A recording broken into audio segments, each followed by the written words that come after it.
Cooking in raw cast iron pans is super rewarding because cast iron conducts the heat evenly and holds onto that heat, giving you great seared food as well as beautiful slow braises and even fantastically risen breads. But let's talk about how to clean it. The one thing about cast iron that everybody knows is you mustn't use soap. Well, that's not quite true. You just have to minimize the amount of soap you use.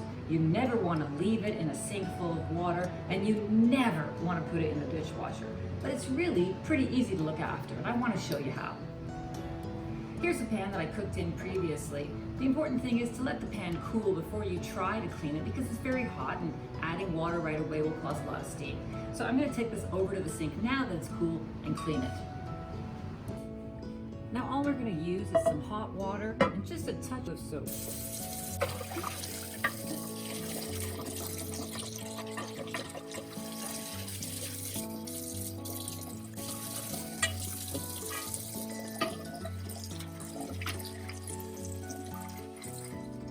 The important thing once your pan is clean is to dry it really well.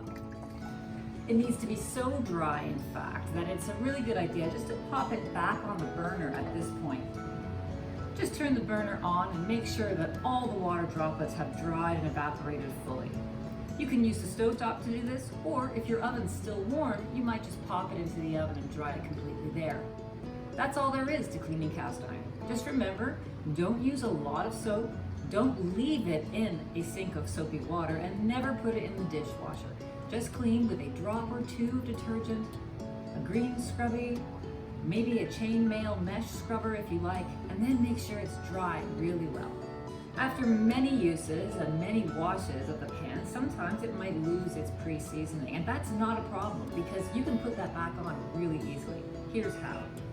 Here's a pan that's clean and washed. I'm going to take just a little tiny bit of oil, a vegetable oil, a grapeseed oil, any neutrally flavored oil is fine.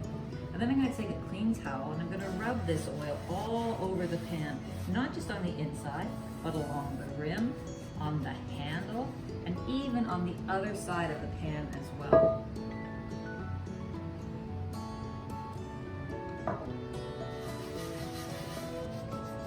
Rub this all around and get it into all the nooks and crannies. Once you have the thinnest coating of oil sprayed on all sides of the pan, you're going to bake this in the oven at 425 degrees for an hour. Put a sheet pan on the bottom rack of your oven and place the cookware upside down on the middle rack.